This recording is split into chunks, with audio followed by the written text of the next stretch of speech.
up your shirt. Bonus Up your shirt. bonus Up your shirt. He's dead, Jim. He's dead, Jim.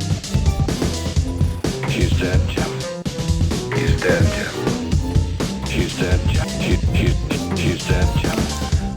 What's up? Oh yeah, baby. Bonus. Get into this theme, baby. Don't get used to it because we got a new one coming in 2.5 months. I'm committing Al and I to figuring that out. We'll figure out what it is. I was thinking about looking up the guitar tab for the Next Generation theme. Oh, perfect. And just like recording the guitar part a few different ways and sending it to you and being like, hey, get some beeps and boops going, motherfucker. Anyway, hey. Perfect. Hello, welcome to What's up, everybody? a post-season bonus episode of Trek in the Valley. We're in this weird nebulous transitional phase where This weird nexus. there we go. We're in this weird time nexus. It's a time ribbon came through the San Fernando Valley. We'll need horses to escape. Remember when I was... God, That was so weird. We're going to get into it, but the whole reason I rewatched Generations yesterday, even though we just watched it last week, was I was like, I can't remember how they get out of the fucking Nexus. And he literally just rides a horse out of it. They just decide. Wild. Anyway, this is Trek in the Valley. We're the non-encyclopedic Star Trek The Original Series, podcast. Where every week, myself, Adam Ordall Quinnell, and my buddy and co-host... Hey, everybody, it's Al Hirt here. What's up? What's up, Mr. Al Hirt? We get together in the sunny San Fernando Valley, which is right now the chilly San Fernando Valley. My toes are chilly. And we talk about an episode of... We used to talk about an episode of Star Trek, the original series, but we done run out of that shit. We're done. And we're still trying to figure out what the next few months look like while we retool things and I make some updates to the studio, and we're going to get some flashy new artwork for a new theme for our relaunch next year as Trek in the Valley, the Next Generation. Right? I'm excited. Yeah, I'm excited. This is when the episodes actually get really good. I'm excited. I was worried. So I was talking to Al before we started recording. I said, it was kind of daunting.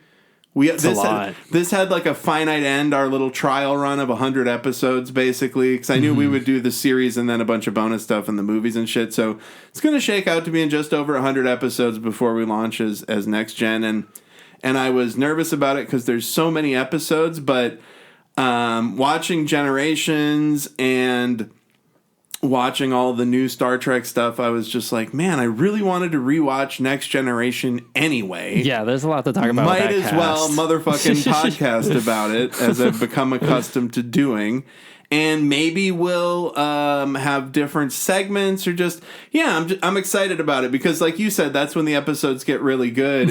And, we're going to slog through the first 2.5 seasons. But, man, once we get to the Borg, baby, the Borg's cool. It's a cookin'. And so this week, though, we're kicking off our bonus series of mid-season episodes with the discussion of Star Trek Generations. Yeah. The first Next Generation film and also the last on-screen appearance of Kirk. What's his name? Shatner. William Shatner as James Tiberius Kirk.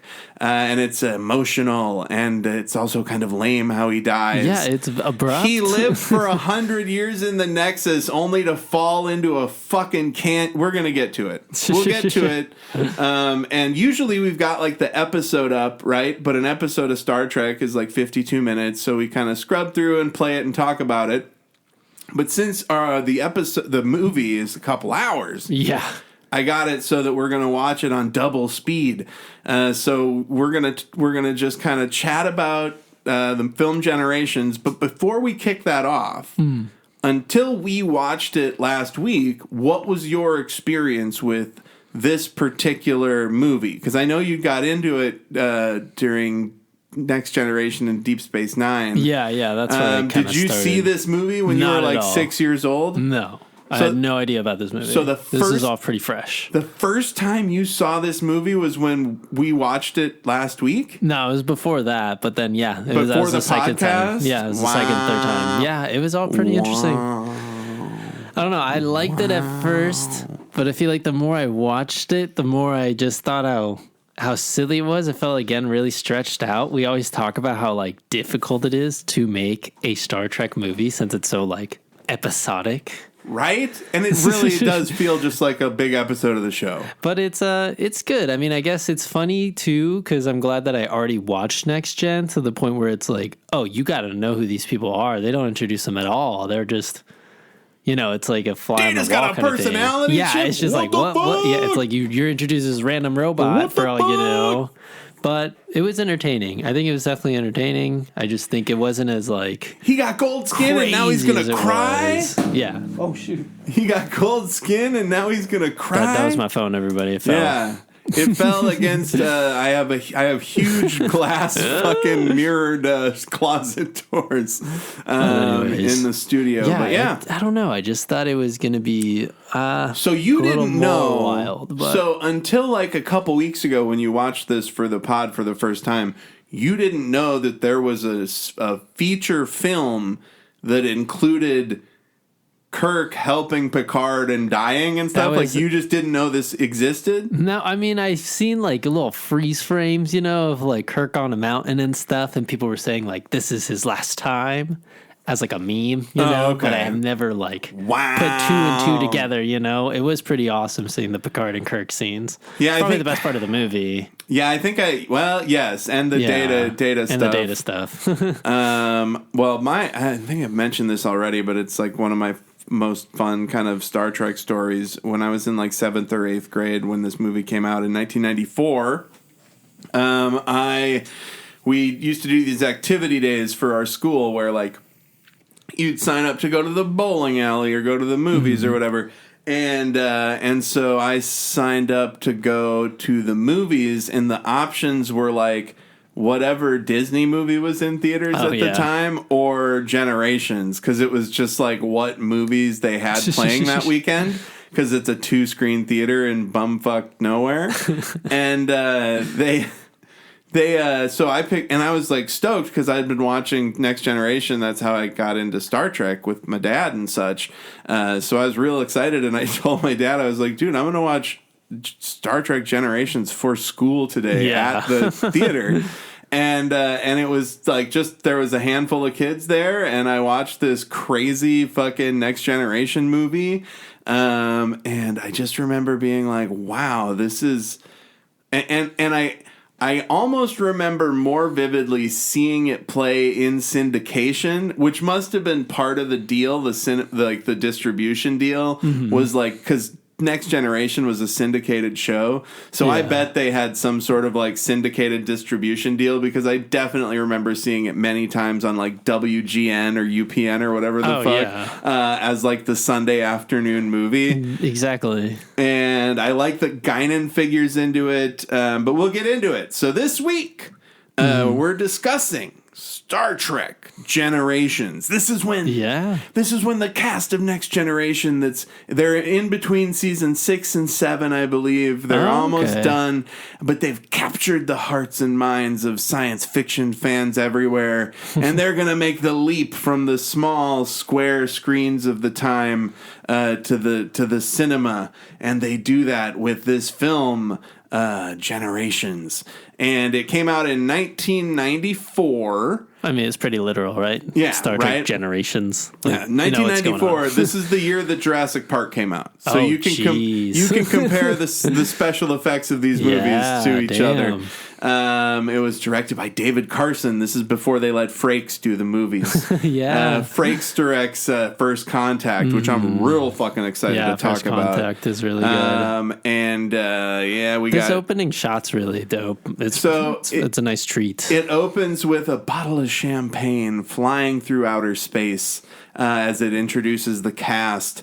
And what could this possibly be? But of course, the christening of the newest generation of the Starship Enterprise, the Enterprise B. Mm-hmm. It was given like this whole. Look at that, Dom Perignon. Yeah, it was given this whole eerie, what is a cylinder in space 2001 kind of thing, Right? Exactly. Until it crashes right into the ship. Yeah, the This nice little NCC. epic music. NCC 1701B, the Enterprise. And we're watching it in double speed. And I checked, the captions will be preserved, even though they're just going to be fast. Awesome. So it opens on the christening of the new Enterprise. There's a new crew, and we've got the original crew members that they could trick into doing this movie. Yeah. They gave them part of the syndication back end, and who is it? Who do we got? We have Kirk, Scotty, and Chekhov. Yes, that's right. And they're all old, and I don't want to. As a fat person, I recognize my own. They're fat, or at least They've one of gained them. some, yes.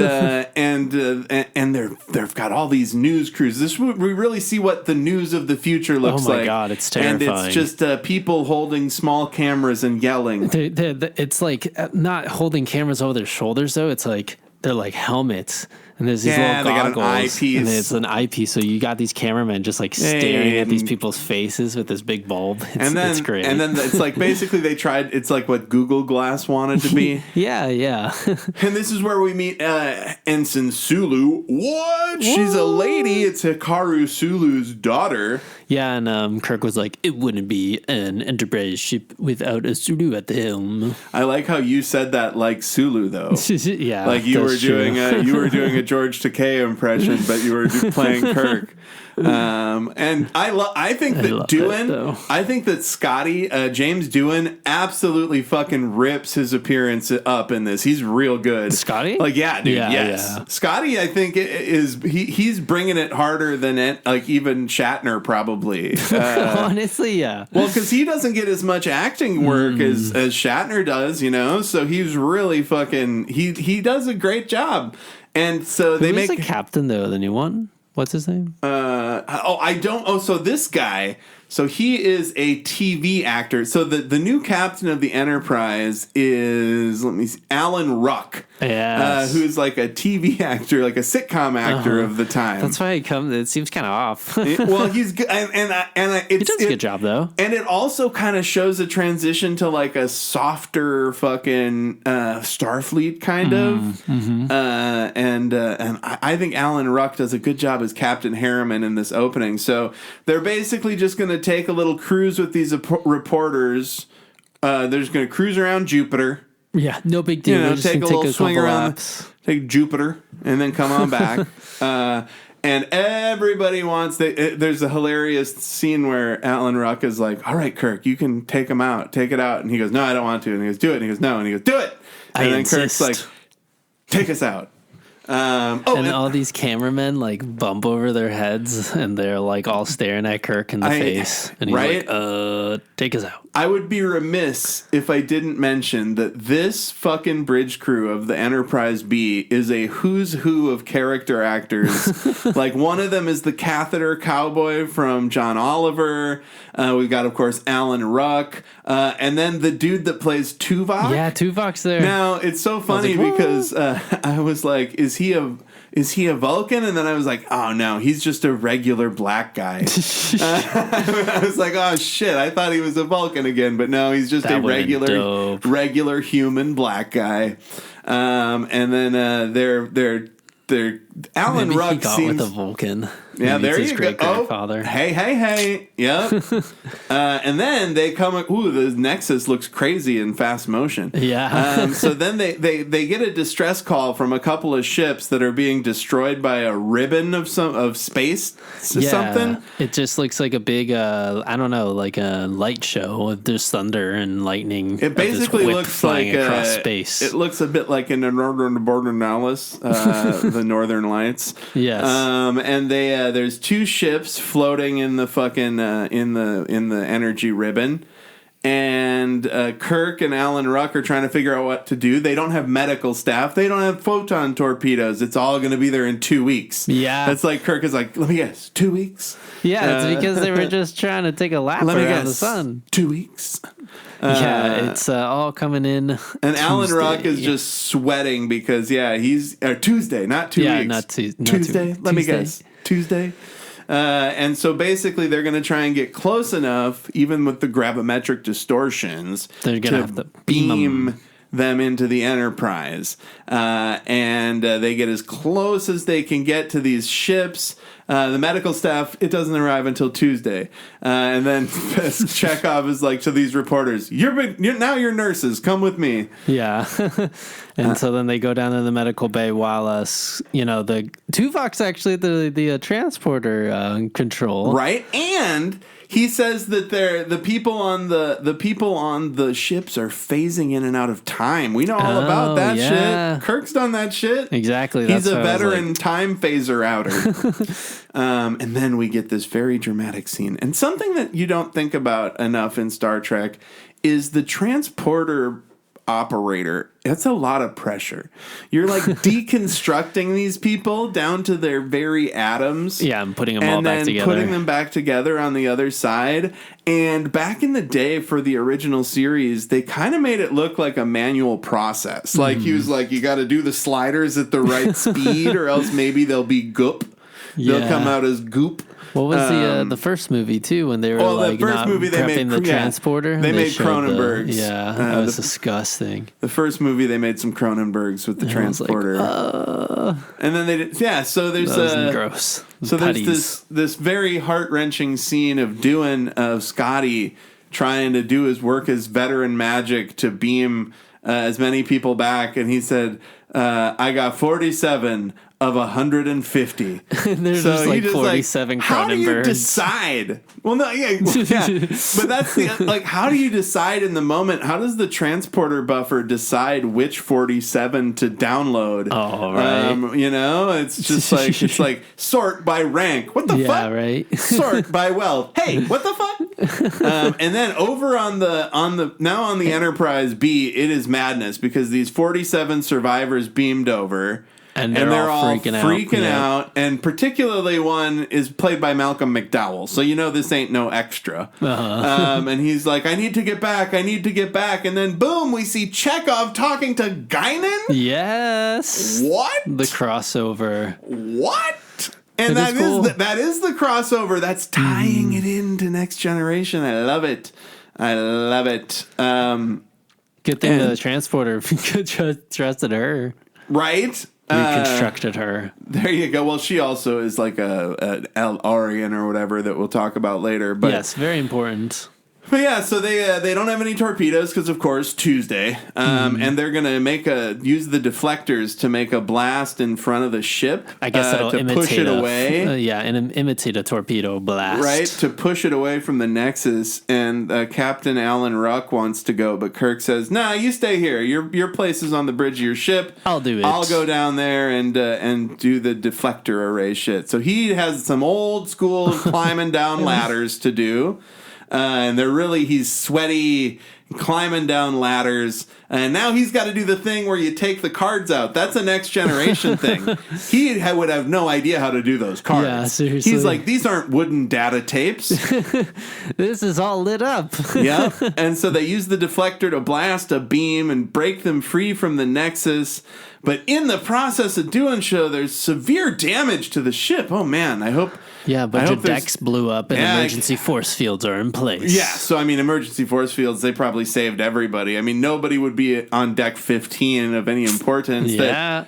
Oh no, that's where Captain Kirk was. Oh no! So the bridge is calling out to Captain Kirk. And he's like, tell Chekhov to meet me at that deck. Yep, so Chekhov and Scotty and Alan Ruck get down there and they open the door. And this is a shot. Listen, man, I remember this from when I was a kid. I remember seeing this. Well, we'll talk about you in a second. I remember seeing this when I was a kid and thinking this shot was just fucking bananas because I'm afraid of dying in the vacuum of space. Yeah. It's never going to happen to me. I'll never be in that situation. Something would have to go really wrong with like a flight to Australia or something for me to end up in outer space. But so they open up the level 15 compartment and it's just goddamn outer space. And it's a force field keeping the space in. And Al didn't understand why they weren't being sucked into space. Yeah, I looked down, or I wasn't looking when they were saying the force fields were up and that the decks blew up, and they just opened it, and I was like, no! "What, guys? No!" But yeah, they've got emergency force fields. There's a lot of those. Shot, though.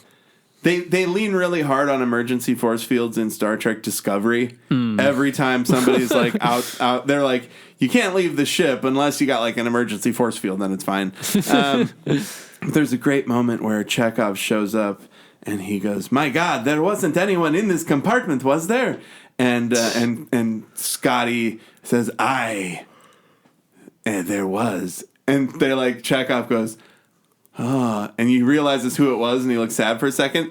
But I think it would have been funny if they had him go, "Well, who was it?" And then we flash forward. How many years? It says, right? 78 years later. Wow. And this is where it feels like a goddamn TV show. Yeah, this is when it flips on its head. I don't like this as much. It was a weird introduction. So it takes place now.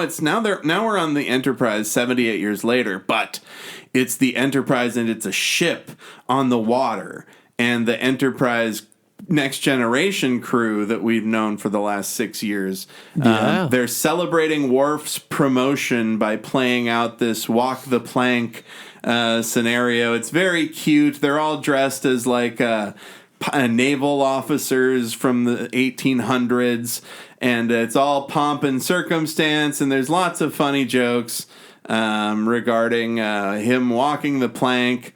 And then he's got to jump up and grab his hat. Jeez. He does it, and then they make the plank disappear anyway. It's just weird because it like totally stalls the film. It just stunts it. Right? From like the dramatic pause of like Kirk just dying to like the beginning of an episode of Next Gen, it feels. And I want to get it. I want to like it because I get why they're doing it. They're like introducing these characters, right? But they don't. I don't like it in the sense that it really does feel like a TV gag. It's not very cinematic, even though it takes place on it's the holodeck ocean. Oh, and it's funny because everybody's laughing that Worf falls in the water when the plank disappears. Yes. And then she's like, Gates McFadden, Crusher says, Crusher tells Data, well, it's funny when stuff like that happens. And then Data just pushes her in the water. Yeah, he goes, wait, why was that funny? And she's like, you just have to do, you got to get ready for the unexpected, like because it was be spontaneous. And he's then like this. Pushes her in the water. It's great. Jordy's like, that wasn't funny, Data. Yeah, no one's mad at Data. And he's like, okay. And then Kirk gets a very distressing message from Starfleet or somebody, and he's got to leave. And as they are leaving, they get a call from an observer. As they're leaving the holodeck. Yeah, the holodeck. they go arch, and an arch opens up. And then they are called to a space station that's being attacked. Right. So they're being attacked by what? What's happening here? And also, It was Romulans? They didn't have time to change their clothes. Yeah, they're all wearing their clothes from the holodeck. It's pretty great. And Picard now. Picard's still distracted, but everybody else kind of beams onto the space station. Yeah. And there's no people there that they see, but there's there's blasts. There's a lot of dead people. And Worf says the blasts are consistent with Romulan, Bring, or Klingon or whatever. Ooh. So he's just like, whatever. I could be any one of those evil people. The Breen. They talk about the Breen a lot in motherfucking Strange New Worlds. So they're searching through this space station. It's like a science research station, and they find a living person under the rubble. And who is it but... Oh, it's character actor Malcolm McDowell. Oh, no. But we just saw him 78 years ago. How strange. 78 years ago when James Tiberius Kirk was sucked into the pitiless vacuum of space. And he does the, someone tries to get him out of the rubble and he says, hey, or Riker, gets him out of the rubble and is like, what happened? And, of course, his name's Soren, right? Soren, yes. Soren hits him with, I don't know, it all happened so fast. I have amnesia. I have amnesia. I've got the loudest amnesia. And then we cut to a great scene with Geordi and Data where they make a decision that will alter Data's future forever while just fucking around. Yeah. Like they're just fucking around, petting Data's cat, playing like a card game or something, and then Data goes, hey, I've been thinking about the emotion chip. And then it reveals that he has... The holodeck kind of sucked. He has the emotion chip. Yeah, he's saying, he's like, I'm not funny, dude. Like... He's got incel problems. He's like, I'm not funny or charming. It's great though, because he's like, in 34 years that I've been alive, I've figured out all these other amazing things, but emotion. And I think this is the next step, man. I can't even grasp something as simple as humor. Well, look, it's harder than you think. Have you seen the Babylon Bee? Now, the thing about this scene, I actually had to pause it because it's going to cruise by. But so Data in Next Generation, as we'll talk about several years from now, they introduced an emotion chip, right? And he's got this emotion chip. And this scene reveals, because he goes, Geordi, I've been thinking about the emotion chip, and I feel bad about what happened on the holodeck. I want to get these emotions right. And then it shows that he's got the emotion chip in a glass display rotating in his room. Like, Just hey, Data, maybe, I don't know, put it in a drawer? Like, I don't know, man. Like, I feel like out of sight, out of mind. Have you ever heard that one? I think at this point, too, they've already had 3 or 4 encounters with the emotional chip that's like, fuck the crew up. Not great. Yeah. And then Geordi takes his skullet off. He's like, all right, fuck it. Fine, we'll do it. And he says that the first sign of you being too much of a little piggy, too much of a little emotional sicko, I'm going to deactivate it. And then he just sticks it in his head. Okay. I always like the effects of sticking stuff in Data's head. It's very analog. It's like it always clicks and clacks and snaps in. I like it. Like a USB drive or something. And he's gonna like blow the port. And Picard is a little bit short with Riker when they're talking about what to do here. And Riker says, look, this scientist Soren really needs to talk to you. And Picard goes, I'll fucking talk to him. And then he's like, get out of here. Get out of here, Riker. Yeah, seriously. Shoo.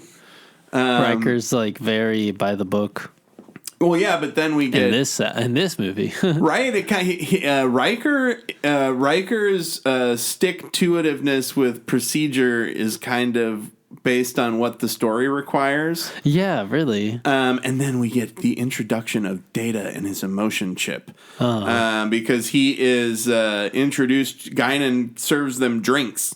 What is that called? The bar what? Bar 10 forward. 10 forward. Bar 10 forward. 10 forward. It's just the name of the lounge. Mm-hmm. And because that's the name of the compartment. It's 10 compartment forward on the ship. Gotcha. And so, and that's the other thing. So Data goes, I wonder if I'm going to have an emotional reaction to drinking something.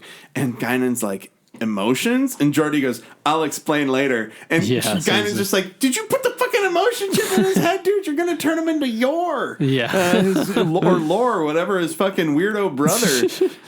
But no, they kind of gloss over it. And Data drinks this thing and he says, ugh. And he's like, has a bad response to it. And Geordi and Guinan says, it looks like he hates it. And he goes, that's right. I hate this. And he's like excited about hating something because it's an emotion. And he wants to have another just to hate it again, Right? Because he's experiencing life for the first time.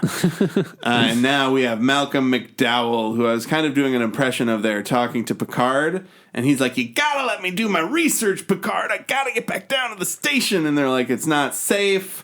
Yeah, and he's like, we're doing the best we can. Like, just give us time.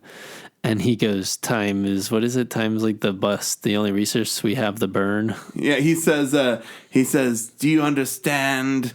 He says it right it's before, going fast. He goes, that's right now, freaking out. Captain, time is running out. We leave so many things unfinished. Right now, Captain, it's right time is before he running. says Oh, that. is it? Is it before or after? Yeah, Before, okay, hold before. on. And he says, There's they say time is the fire in which we burn. That's what he says, yeah. They And then say he's time like- is the fire in which we burn.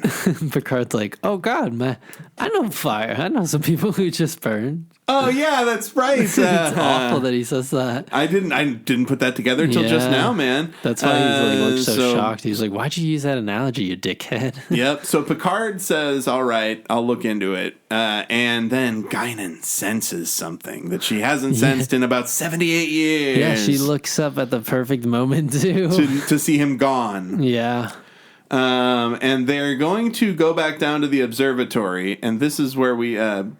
Data and Geordi are at the observatory, and Data is in the process of remembering every joke he's ever heard since the Yeah, beginning of the jeez. series and laughing about it because he just now gets it. And like he brings up a joke that somebody told on the Farpoint mission, which is the pilot that we're going to watch in a couple months of Next Generation.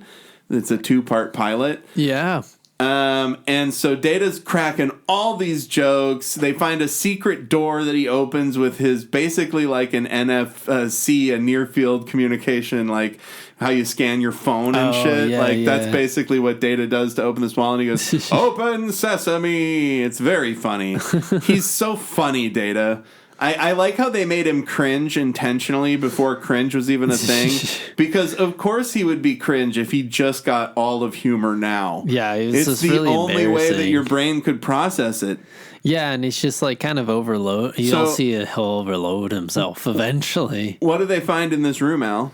They find like kind of just I guess they look like they're solar probes, but they kind of look like coffins. They look like torpedoes or coffins. That's also what photon torpedoes look like, kind of like little coffins. Yeah. Which is they've needed in the past, like when they put cons people in the torpedoes. And they're here- looking at a trilithium signature. Right? So trilithium is just, I think this might be the introduction of trilithium. It's a Romulan mineral that they've been studying that does all kinds of crazy shit. Gives off a specific signature, and somebody's like using it for some reason. And then Data starts laughing so hard he has a fucking panic attack. Yeah, and we've all it's been there, creepy. folks. We've all taken mushrooms. When you laugh too hard that you have a panic attack and you have to reboot. His face starts twitching and stretching out. And then he passes out. And when he comes back up, he says, "Whoops, the emotion chip is fused to my positronic relay." Well, that's something you should have fucking thought about 2 hours ago, dummy. And then Yeah. Soren walks in like, what? Just out of nowhere, he goes, "Oh wow, I see you're having trouble with this." And Geordi's like, "Yeah, it's blocking our comm signal. Can you help us out?" And it's Why like, would somebody bro. block their comm signal in a secret laboratory, bro? And then Soren bops him in the nose, knocks him out, and then Data is scared. Yeah, for the Data first should time. just get up and punch the guy with his superhuman data powers. Yeah, and crush his gun. Nah, he doesn't do that though. And then Soren's got to start enacting of his evil plan. And we cut to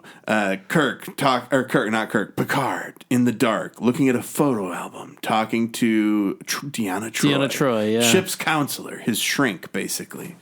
And then Yeah, how I talk about how it's like the hell ship. I want you to, but this doesn't even happen on the ship. No, this part's awful. What is Picard being sad and wistful about, Al? Well, he had received some news that his nephew and his brother both were in a terrible fire. And burned to death in a fire. Yeah, they just died. They say time is the fire in which we burn. Yeah, and Deanna Troy's like, "Oh my God, that's awful," and he goes, "It's okay. These things happen." And then she's he- like, "No, it No, it doesn't. Like, it's like the future. Like, what do you mean the firefighters couldn't get there on time? Well, like, that's the other thing. Like, they don't even get into that. They're just like, what? They're just like, they just roll right to, well, fires, shit happens, people die. Right. And then he cries about how Renee was excited to go to Starfleet, and it's all very that sad. Part was super sad, where he was like, it's awful. Like, he doesn't have a life. He won't fall in love. He won't, experience these things that, like, people have gone through, these, like, what is it? These moments of times, these cornerstones of memory. I was like, that sucks. That is a good very point. Sad. He just looks so depressed. He then throws out some factoids about the Picard lineage. He's like, Picards were the first people to do this. The Picards were some of the first people to colonize Mars. I like the idea of him, like, working with Elon Musk, his great grandfather. Picard, the chemist. There's like a Nobel Prize. Yeah, that's what he said. Picard. He said that too. The Picard that won the Nobel Prize in chemistry. No, and that part was really sad too. I mean, it gets even worse because he was just like, I was just so focused on my career because I figured, like, oh, cool, like, the Picard line will go on, Because my brother had a kid. Got that covered. Now I don't have to. He's like, I can wrap it up. Yeah, and he goes, now there'll be no more Picards. Right. But I guess it's just more worried of this whole existential crisis of him being like, oh my God, I hate this line, but he's like, knowing that there's more days behind than there are ahead. And I was like, oofa.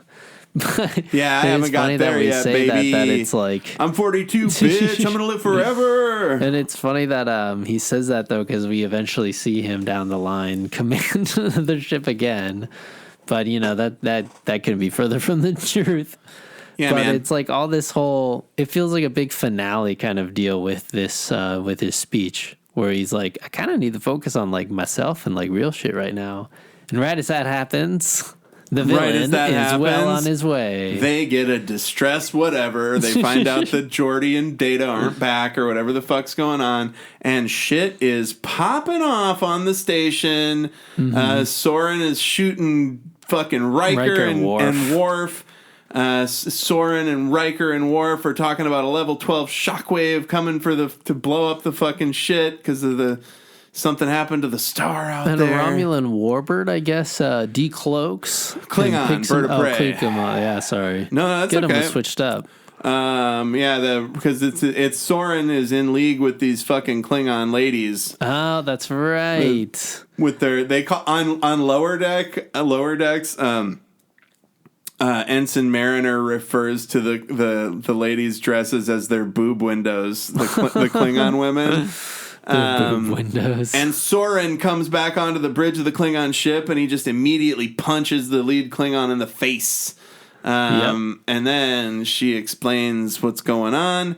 The Romulans came looking for their missing trilithium. And then they fucked shit up on this observatory. They're using the trilithium to make a weapon that's going to destroy a star. Yeah, and by destroying a star, it'll emit a big shockwave that destroys planets and all that other shit. Just like how that shockwave destroyed the observatory that they were just on. And that will be important later, as they say. The ship was destroyed, but Soren and 46 others were evacuated. Check the passenger manifest. Then they look into the history of this type of shockwave. Yeah, and they find out there was one 78 years ago that took the life of James T. Kirk and Deanna Troy, not Deanna Troy, but Gates McFadden. Dr. Crusher says.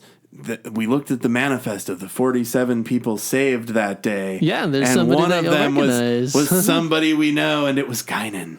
And this is where Al and I beforehand were talking that there's this trope in movies, particularly those made by white people, where they sort of use like black people or people of color, but usually older black women or black women in general as like a wise character that's going to give some important information. And I love Guinan as a character. I love Whoopi Goldberg. I don't think there's any of that like intentionally happening, but I think it's hilarious that she literally takes the trope of like not only am I an older black woman that's wise, I'm fucking hundreds of years old, motherfucker. Like, she's like the super old wise. She's like wise to the point where she's like, she pretty much lays out the whole plot. Like, Q is worried about her, right? Yeah, that's right. Q is worried about her. And she does lay out the whole plot. Yeah, so exactly. Here's the thing. Right now, there's like an hour and 8 minutes left. We paused it to chit chat a little bit. There's an hour and 8 minutes left, and she's just going to explain the plot,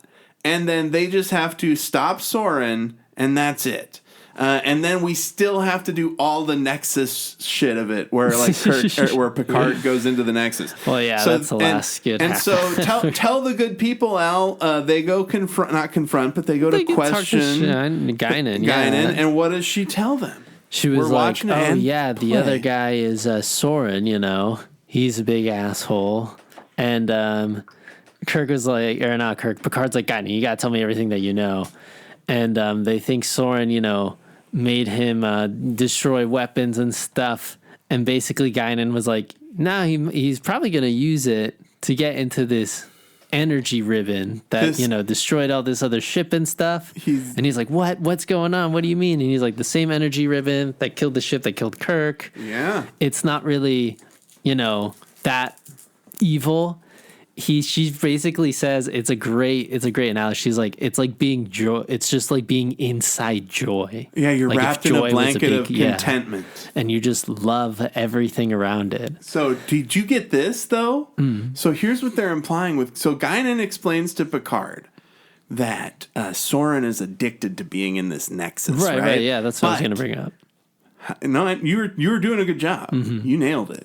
Yeah. But what I find interesting about this that I didn't put together until now is Guinan is implying that she too was inside the Nexus, and she's also addicted to it. She was pissed, but she's kicked it. You know what I mean? Like, so when she was on that ship with Kirk, that was because she just fell out of the Nexus, like fucking Soren did, I think. Exactly. Maybe they weren't together, but they were both in the Nexus, getting that sweet, sweet Nexus shot. Well, and then it goes back though to you and what you were saying about the transporter and stuff. Is like, how does the transporter know who's in the Nexus and who isn't? Yeah, maybe they necessarily weren't in it, and maybe you decided these other people were. And then those other 250 people that blew up, are they just having a blast right now? Like, are they dead, you know? They might be Nexusized. That would be sweet, dog. Yeah, but it's like this whole creepy thing of, it's not really, it's more of like a creepy weather, quote unquote, weather in space phenomena that like just so happens to be a temple into like ecstasy. Some people just love it. It gives you your greatest desires. And I just, yeah. And she goes, I don't know why he's using those ships, but I guess maybe he had the, you know, he's obsessed. Soren is just obsessed with getting back into the Nexus. His obsession makes it dangerous. Yeah, and then, I mean, Guinan doesn't really give him more information, but I was just saying, she lays out the plot in terms of like, here's your villain, here's what you need to go after. You just need to like make sure he doesn't get back. Because once you're in the sauce, you get lost in the sauce. Yeah, and she's saying you don't want to get in the Nexus chasing him. She's like, whatever happens, don't you go in the Nexus. And you know he won't. Yes. You know that's not going to happen. Now, we get a very creepy scene with our buddy Geordi. And I always am creeped out when we see Geordi's like his eyes that like have like... they use specific type of contacts. Like, I'm not creeped out by how blind people's eyes look. That's not what I'm saying. But the way that they do the contacts in this, it's strange. Motherfucking this is where Malcolm McDowell playing Soren explains that Alorians are listeners. They like listen for what happens in history. Yeah. And then he also talks to Geordi. He's like, why don't you fix your fucking eyes instead of having this dumb visor that makes you look disabled? Yeah. And he's like, no, why would I do that? And he's like, to look normal. Everyone wants to look normal. It's just so strange that they like, why did they make him like an exceptionalist or whatever? It doesn't make sense with his story, other than it shows why he wouldn't really give a shit that people are gonna die. But he wants Geordi to explain everything you know about trilithium. We're Elorians. We listen, and now you have my undivided attention. Does he even have lithium at this point? They know what trilithium is. They have it though, right? Yeah, they know. They know about trilithium. He wants to know more about it to unleash its potential as a weapon. Yeah, that's true. And I feel like he drugs Geordi or something to get it. And then we get this great scene between Picard and Data, who we don't get a lot of one-on-one scenes with. You Picard know, doesn't really like Data. It seems. Well, it's off-putting because he's not human, and Picard barely understands interacting with humans. Yeah, seriously. And so Data is like having trouble focusing because he feels like he's responsible for Geordi being kidnapped. And then Picard basically tells him to shut the fuck up. Data says, I want to be deactivated. I can't handle these emotions anymore. And Picard's like, look, Data, these people, being human it's just dealing with these fucking emotions, all right? And like, I can't do this right now. We gotta figure this out. You are fit for duty. Let's fucking go, dog. And then they just both are awkwardly like move on from pretty much his existential crisis, and they're like, just find the fucking star where we need to go. The scene does a lot of stuff. It's complicated. It shows Data's progress in his story. Mm-hmm. It shows Picard kind of giving like almost fatherly advice to Data, but he seems like annoyed too. But it's also he's just okay. Like, you gotta pull yourself together, man. Very urgent, and so And so and then the other thing that happens in this scene,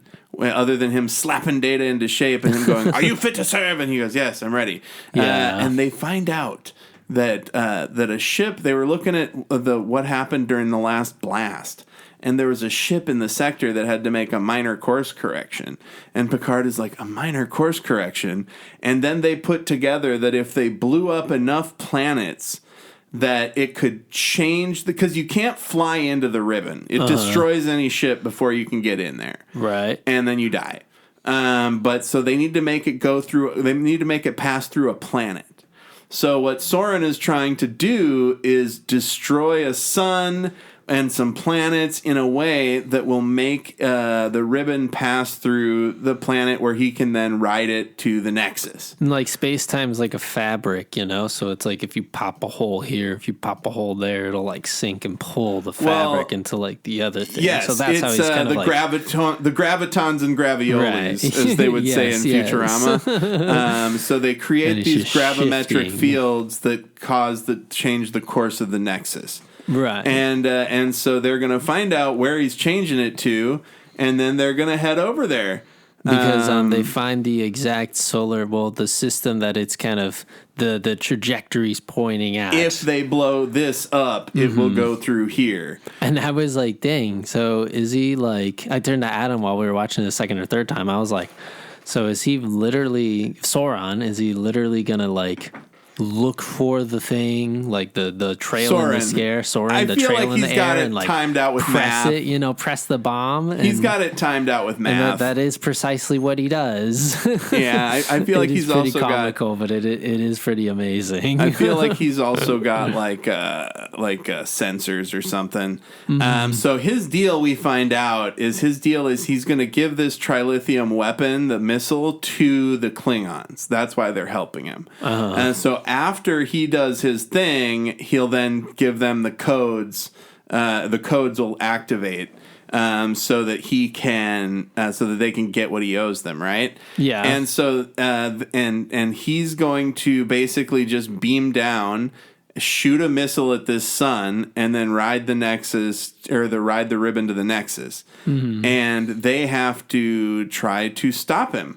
And the Enterprise is saying, Worf is saying, hey, if he shoots a missile at the sun, it's going to take us 9 to 15 seconds to target it, and it's going to take 10 seconds for the missile to get to the sun.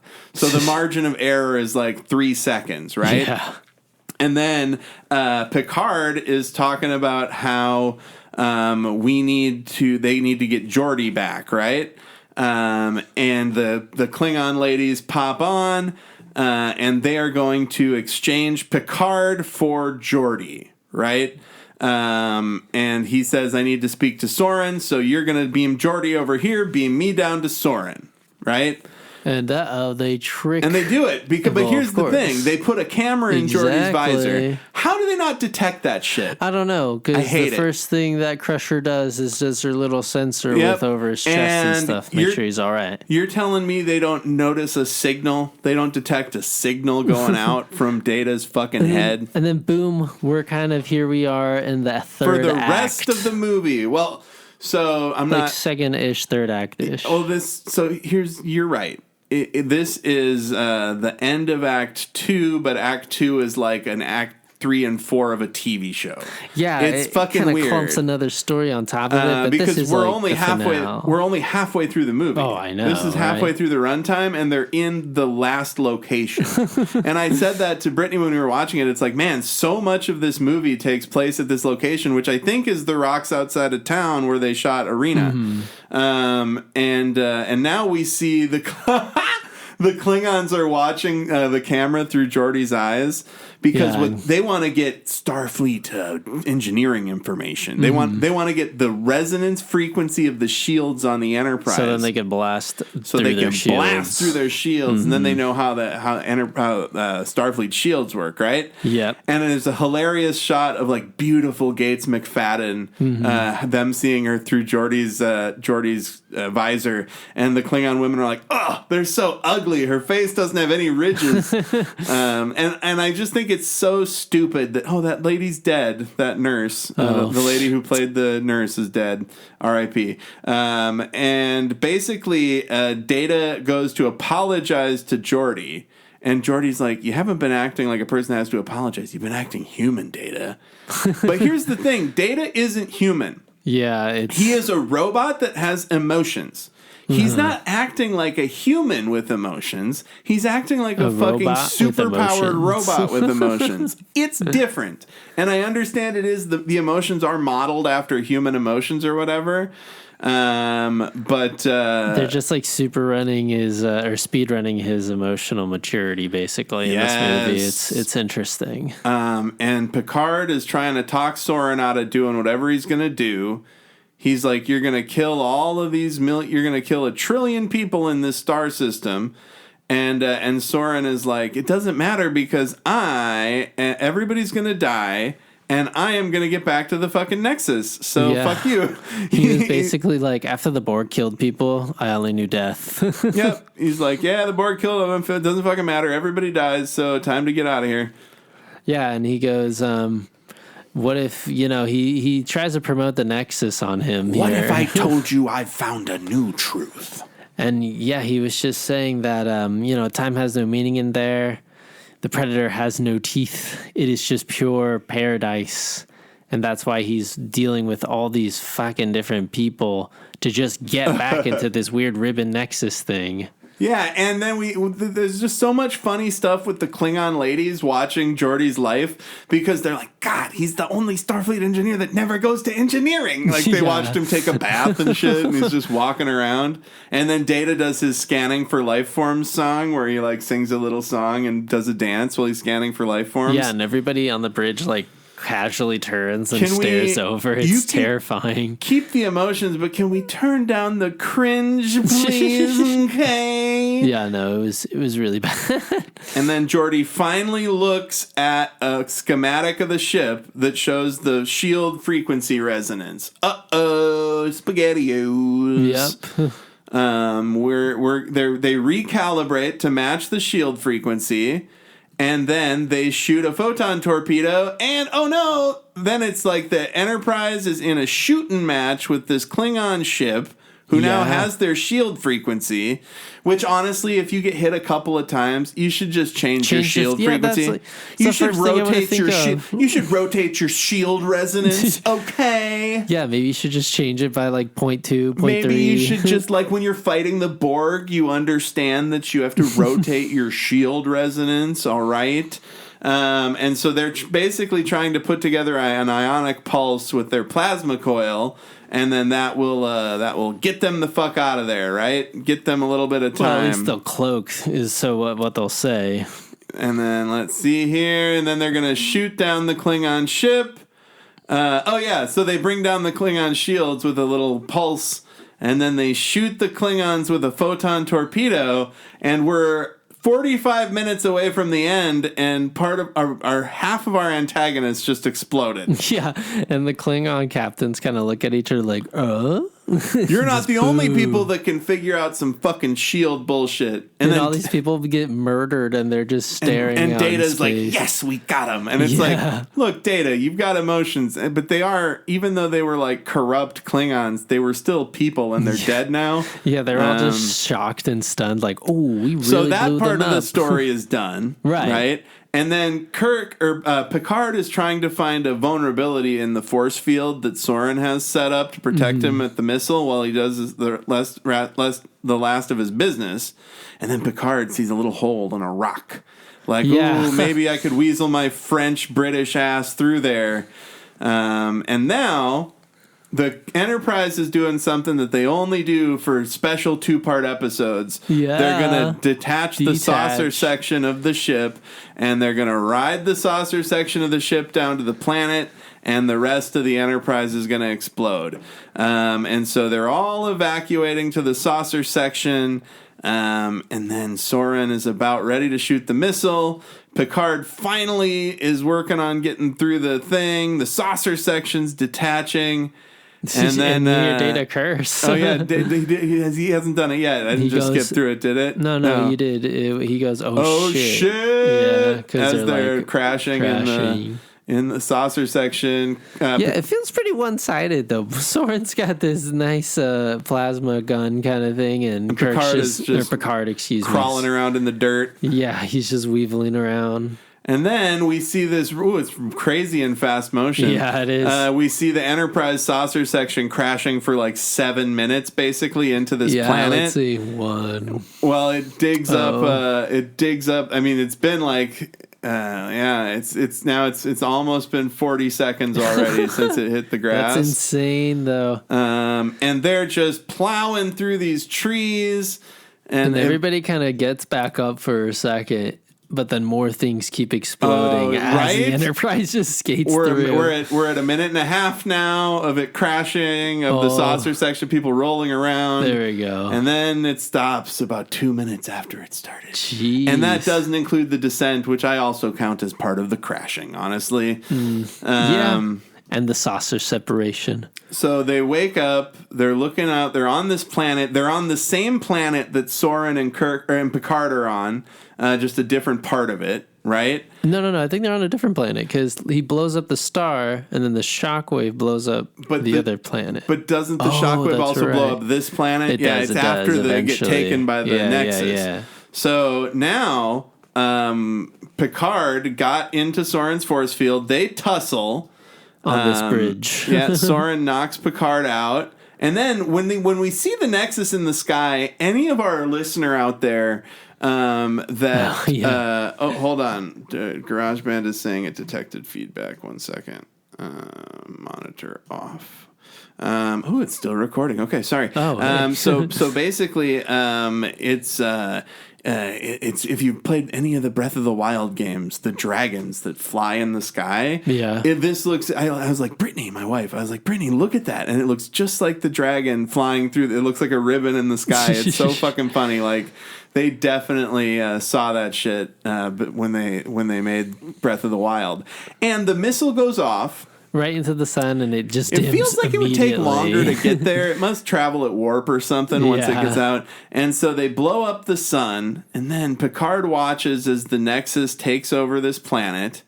Soren puts his arms up like he's king of the world in Titanic. Like, and goodbye, buddy. Him and Picard get sucked into the Nexus. And then we see an incredibly heinous shot of that very planet that the Enterprise is on exploding, and they're all dead.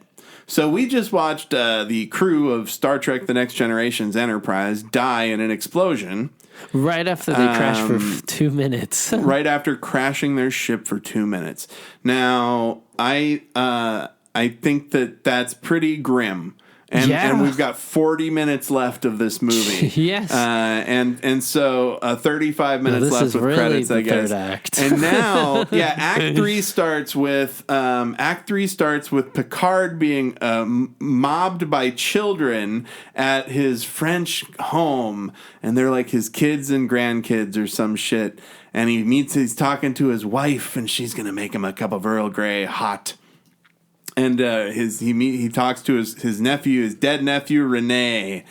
And that's when he realizes, wait a second, this isn't right. I shouldn't be here. Yeah, he looks at an ornament and it like blows up like a cool star. Like a star exploding. He just saw a star explode. What is that? Weird. It's reminding me of something I saw before I went into this paradise of my burnt up family being alive. And then he realizes that this isn't real, and he turns around and there's Guinan. Whoa! What? And he goes, "If this is in the Nexus, why are you in here?" And she's like, "Well, I'm not going to get into that right now," because she doesn't explain how she's in there, right? She says she doesn't need the Nexus anymore. Oh, here we go. I thought you were on board the Enterprise. She says, I am. I'm also here. Think of me as an echo of the person you knew. Part of herself she left behind in the Nexus when she was addicted to the shit. It's funny. So he's basically talking to the Nexus-addicted junkie version of Guinan. It'd be so funny if she was like, look, we got to hurry this shit up because I got to get back over into my own Nexus paradise, if you know what I'm saying. And so she's basically saying, like, you can go hang out with your grandkids or you can fucking go figure this shit out. And she's basically, he's saying, I got to get out of here. And she goes, where would you go?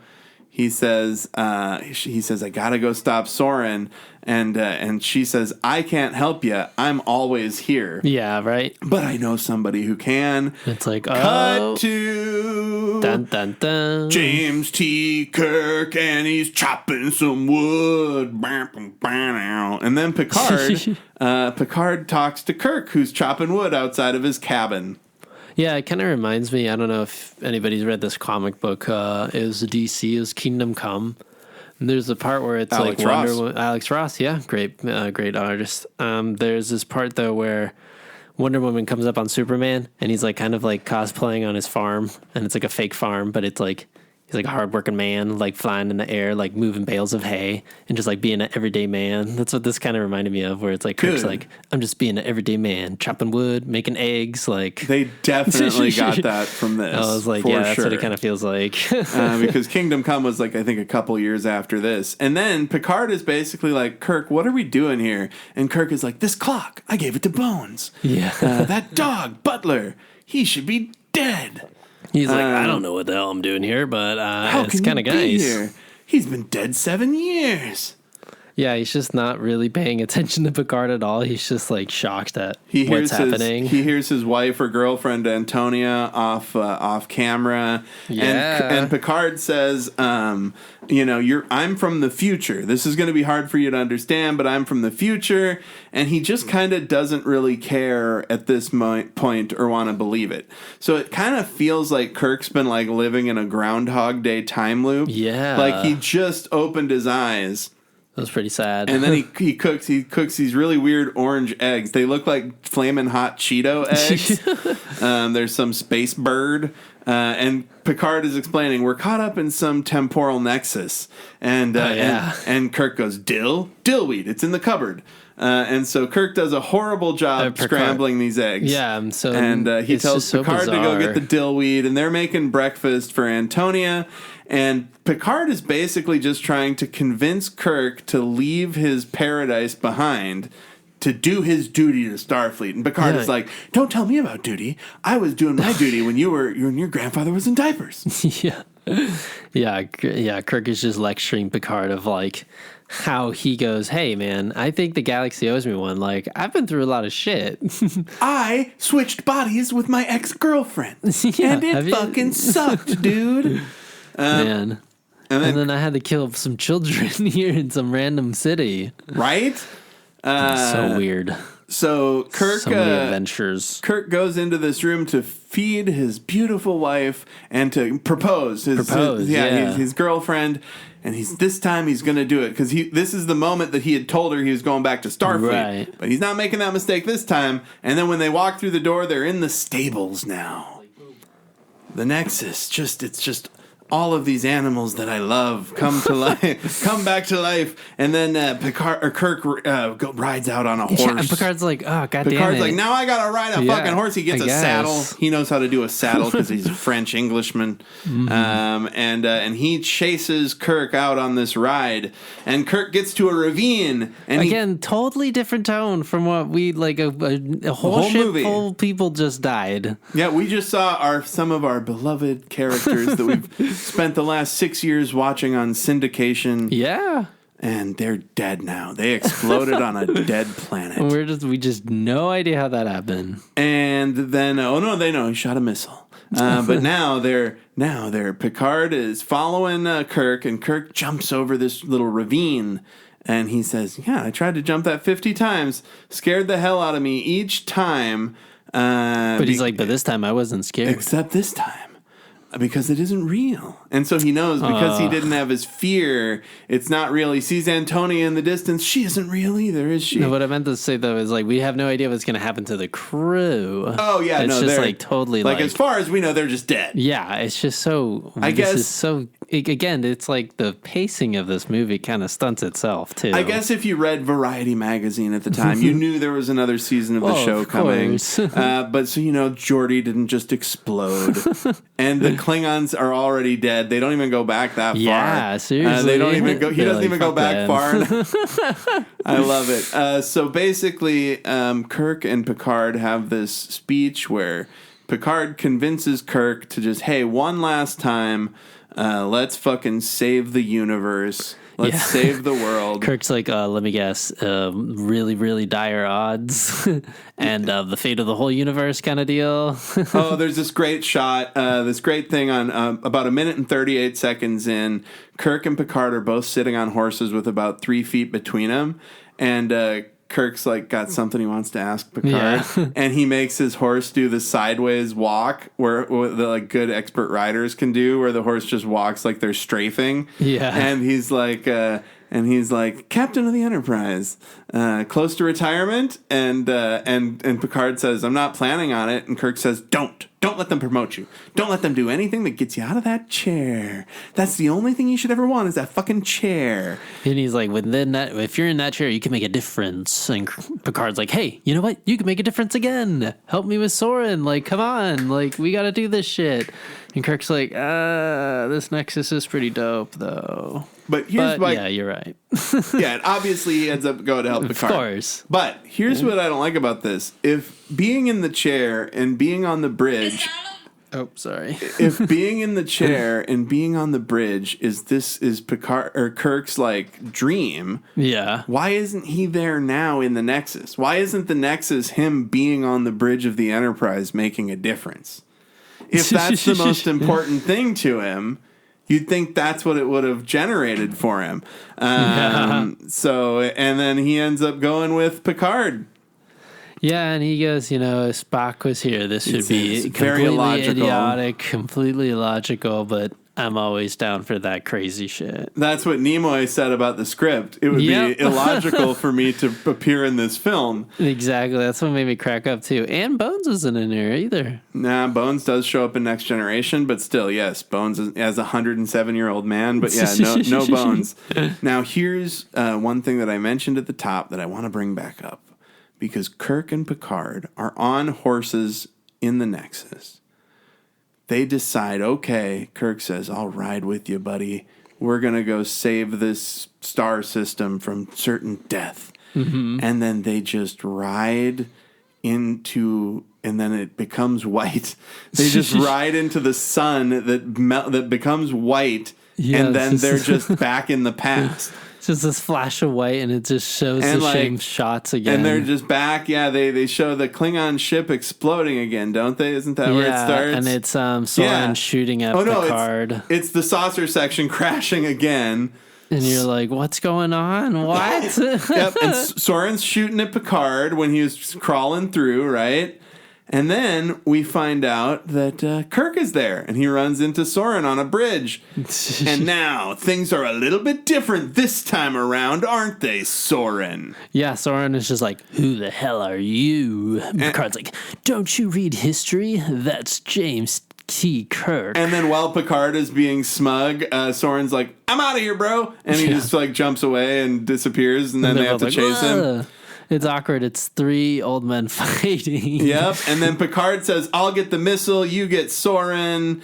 They fight. Yeah, Kirk is fighting Soren. This weird thing. And while we were watching, though, it's funny, too, because Adam turned to me and he was like, it's funny because at this point, Kirk was like, I usually punch him 2 or 3 times and they fall down. Yeah, he's got to fight. This guy's really hard. Yeah, he's punching Soren. They're like, their fight is going on forever. And I was just like, man, he is not used to this. Kirk is like Mike Tyson in 1987, right? Like he's got a duck and weave he will just knock you out in one punch or one chop. But this Elorian Soren.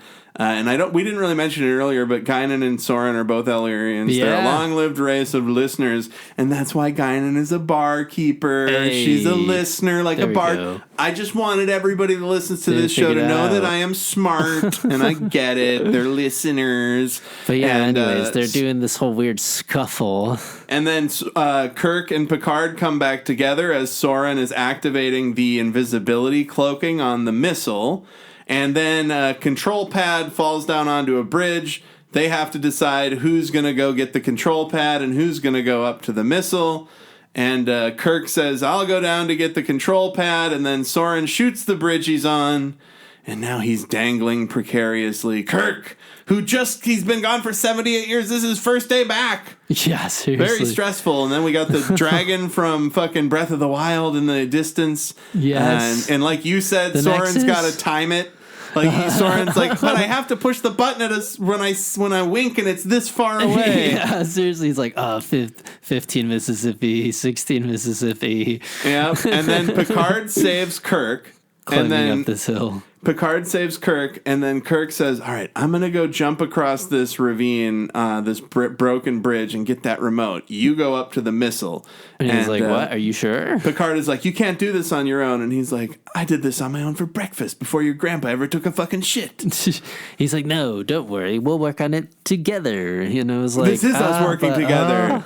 But it's like, you just died. Well, like, what would he do? What would he have him just on the do? bridge. Would Picard like hold the bridge? Like what kind of, it's kind of a one-person job. That's true. And then I like how they use I love when movies show a piece of chain link coming apart and it looks like rubber as it pulls apart.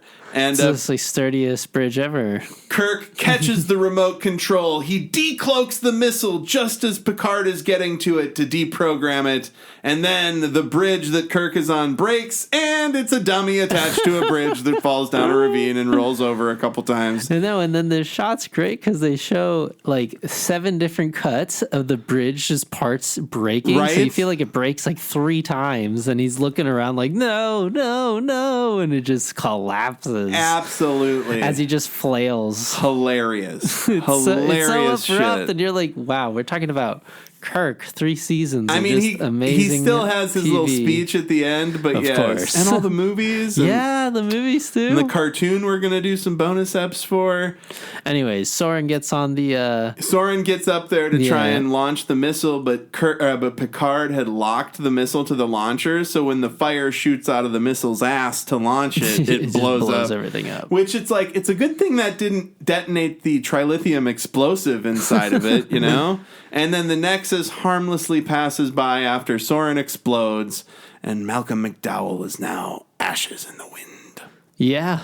And And then at this point, all the villains are taken care of. Picard, and we just got to settle. Yeah, half the villains have been taken care of for an hour already. And then Picard finds Kirk in under the rubble, and Kirk says, the least I could do for the captain of the Enterprise is die under this rubble. And then the last thing he says was, it was fun. Loyal to the end. It was fun. He just smiles. That's closes it. his eyes. He says, it was fun. Oh my. And then Oh my. the last thing that he says before the light leaves his eyes is a very George Takei, oh my. And that's it. And then we show that Picard buried him on this planet under a bunch of rocks. And I was turned to Adam. I was like, it's like the geologist that we saw a couple weeks ago. Yep, D'Amato. D'Amato, yes, D'Amato. And he puts his comm badge on the rocks. But here's the thing, dog. Like, you would just bring his body back to the Enterprise, or you would go collect his body. A little artifact. That's James T. Kirk. Yeah. That's the most famous skeleton in all of Starfleet. And you're just leaving him on this fucking planet, dog. I don't know. It's respect. Right. Who knows? Maybe they'll make that planet a monument. He's just going to say that Kirk died back 78 years ago. I bet he doesn't even mention that he was. Right. That's why. And then the Enterprise is evacuating the saucer section and cleaning up the rubble. And there's a beautiful scene where Data finds his cat. Yeah, Spot. Deanna Troi too. Deanna and Data find the cat, and then he cries, and Deanna says, "Hey, that's just, you're human now, buddy." Because he says, "I'm happy, but I can't stop crying." Yeah, he's like, "What's going on?" Right? "I am uncertain, counselor. I am so happy to see Spot, yet I am crying." And he's crying pissy-looking yellow tears. And he says, "Perhaps the chip is malfunctioning again." And she says, "I think it's working perfectly, and your tears are pissy, acidic fucking weirdness, and it stinks." Yeah, she's like, "I'm gonna get out of here." Spot is like, "You're pissed. You got eye piss. It stinks." I guess I should explain. Data's tears looked like robot piss coming out of his eyes, because they had to have some way to show them on his gold skin, so they needed to make it pop by changing the color. It's very weird. But then Picard finds his burnt up photo album, kind of a bad. Oh yeah, jeez. But it's still it's still in shape, and he says, "We're just gonna remember. We're just gonna remember to cherish every day like it might be our last." And Riker goes up to the captain's chair in the destroyed rubble of the Enterprise bridge, and he says, "I still want a shot to sit in this chair someday." And Picard goes, "You'll probably get it, man. Don't worry." We know he ends up being the captain of the Titan, but still. And they go to the Farragut, which is a ship that gets referenced in a bunch of stuff. Yeah, there it is. Yep. So they get evacuated from the planet, and that's the end of Star Trek Generations. Wow. I didn't even look at my notes once, man, because we were just cruising through it on double speed. Yeah, bro. there was a lot to cover. I mean, I think. Oh no, we did a great job. I just think it was a very. It just is a stop and go kind of thing. You know, it was just like there's highs and it's like, oh, this is so interesting. What's going on? There's 35 minutes in the Nexus. It's fucking crazy, that's dude. What's weird. Not into the pacing. I turned to you, Adam, too, when we watched it another time, and I was like, it's great. Like all this contentment that Picard wants, and all this beautiful like life that's happening, like is probably the most boring part of the whole movie. Yeah, right. That we're just like, oh, get out of the Nexus, dude. And there's so many good lines. Malcolm McDowell is like, "You must think I'm quite the madman." That's a good one. He does a really good job. He looks like Sting too. I couldn't get that out of my head. He does. Malcolm McDowell.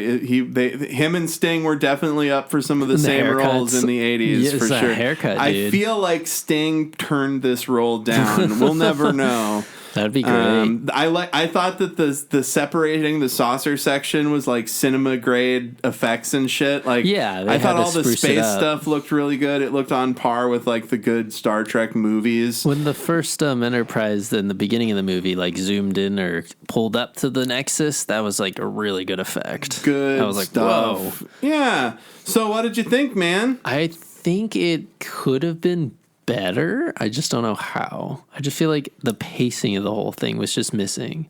But the way in terms of like smushing these two together to have a time travel thing with like the Nexus and it introducing the next generation sort of feels like the Kirk of it all is good. Unnecessary. I think the little Kirk at the end, yeah, sure, that probably was really unnecessary, and like, he could have just died at the beginning, and then everybody would have been like, "What the heck?" You know, like just cut it off. But I don't know. I guess people really like the whole interaction of Kirk and Picard being like, "Don't promote yourself, man. Like, just stick as a captain." Like that whole scene was funny. It. Like I enjoy it. I give this movie like a 3.5. It's hard though. I mean, maybe it would be 2 movies, right? But then that'd be too much. I think that there's not that many stories in it, dude. It's like it's literally Data's got the emotion chip, and Picard is sad that his brother's dead. Those are the 2 stories in the whole fucking movie. Yeah. And then also they got to stop the guy from shooting a missile. It's like Data's got the emotions, Picard's sad his brother's dead, and while they're both dealing with that, they have to stop Soren from launching a missile. And Picard pretty much and they somehow make that about fucking Picard like living in an idealized version of his life that looks boring and shitty, by the way. He would hate that. He would hate that after shit. Like 3 days. And that's why that conversation he has with Kirk is so good.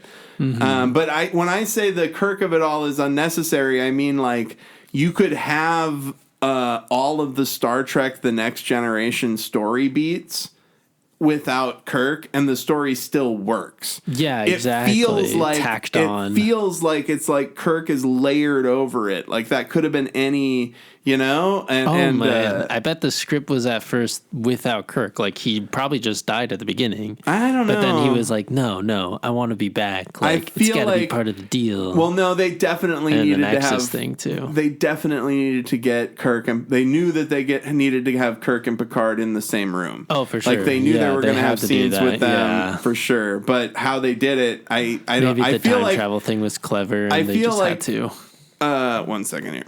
1 second. Hold on. Hold on. Yeah, we'll talk. I feel like the time travel stuff of the Nexus was like they could have done regular time travel to get Kirk and Picard in the same room. But now we're splitting hairs. I thought it was like it got 3.5 dead Kirk comm badges. What did you think? I think it's a 3. I don't know. It's a 3 out of 5. I don't think it was like, wow, this is. It's not topping the whales, man. The space whales, or it's got a steep cliff Wrath to climb.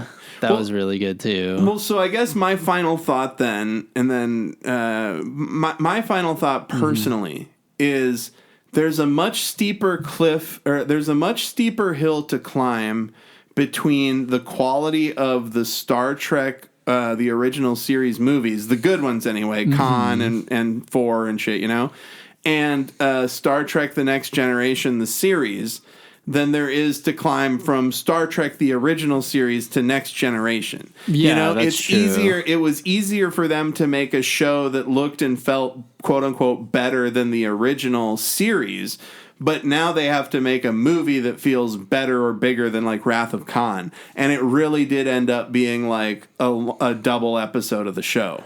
It felt like, yeah, and that's the big advantage too that they had with Next Gen was that they just had a killer fucking cast. And like you could write about everyone, and I think they were all, underused. Like, peeled off. I think they were underused. That's what's hard like, though. Geordies, like they can't have everybody in it. They used Geordi. They could if they would have like somehow more evenly integrated Kirk throughout. Or they Crusher. could have. Yeah, right. They could have more evenly integrated Kirk throughout, so that they didn't have to spend so much time with him in Act 3. Exactly. You know? That's how it feels. That's why it feels tacked on at the end, and that's why I was like, this is Act 3. No, wait, this is Act 3. Yeah, okay, now this feels like Act 3. You got it. There's it's like because 3 they Act couldn't. 3s. Yeah, it's like the story beats are all muddled, but it was entertaining. I thought it was a 3.5. Data finds his cat that he thought was dead or hadn't thought about yet, which is like okay. That's what I was gonna mention too. It was like it was funny that like again, there's this whole big issue with the data chip, but then Picard pretty much kind of solves it. He's like, "Suck it up, Data." Yeah, and he's like, "Okay." Basically, slaps him into shape with the speech of a stern grandpa. Maybe there's a deleted scene with like Counselor Troy helping him out or something, and maybe that's why they're together at the end. Who knows? I do like the scene where Troy is like humanizing him about his brother and his nephew dying. Yeah, she was like, "Bro, it's okay. You can cry. It's okay to cry." I still think it's funny that I forgot how they got out of the Nexus because it's completely insane. They just ride off into a point of light and then they're in the past at the exact moment. It's not clever at all. They're how did out they get of clever to the exact? beats. It didn't even show them like focusing on the moment they want to get back to or anything. They just rode, and now we're at the climax again. Yeah, and it was funny. You did say the Klingons were still dead. Yep, Klingons are still dead. A little further before. Yeah, no, and it's like it cuts back to the saucer section crashing. And all those people so had to suffer again. I mean, and even this Geordi stuff, I think they could have used Geordi more. They didn't give LeVar Burton enough acting to do. He's a great actor, but that's neither here nor there. You said it was a 3. Yeah. I said it was a 3.5. What were you going to add? It was just, I mean, if I was just trying to think, if we were really silly and if I had never seen Next Generation and this was my introduction, it'd be so like a little wacky. I'd probably really like Picard and probably Riker. Yeah. But that's it. I don't know. It just seems like slapped on. It feels very TV movie, you know? So I can't imagine it like being on the big screen. I just like Data. Like that's true. Yeah, Data. The Data scenes having are great, Data having the emotion chip well lit in his apartment, like just turning slowly on like the shelf, like always considering. He's like, I don't know why I can't get it out of my mind. Yeah, this has caused hell for you guys. I can't get it out of my mind that I want to just try it a little bit. Did he try to kill the crew though? I can't remember. With the chip. We'll get into it. We'll see it. Spoiler alerts. Yeah. So now, normally we would be telling you what we're going to talk about next week, but we're still working on it. So we think that we're going to release some weekly or bi-weekly kind of mini episodes where we're going to discuss like kind of the top 5 episodes of the animated series from the 70s. We'll watch a little Lower Decks or something. We might watch a Star Trek the original series centric episode of even like Strange New Worlds or some shit. We don't know. But we're going to just keep the feed alive with good us talking about Star Trek stuff for the next couple of months. And thanks for sticking with us while we refuel and retool for Next Generation. Yeah, thank you for listening, guys. Really appreciate it. We'll see you next week. Bye. Trek in the Valley is executive produced by Adam Ordall-Quinnell and Al Hirt. Theme song by Al Hirt. Recorded by Adam. Mixed and edited by Al. Check the show notes for our socials. And you can email the pod at trekinthevalley, all one word, @gmail.com. Like, subscribe, review, and always explore strange new fucking worlds.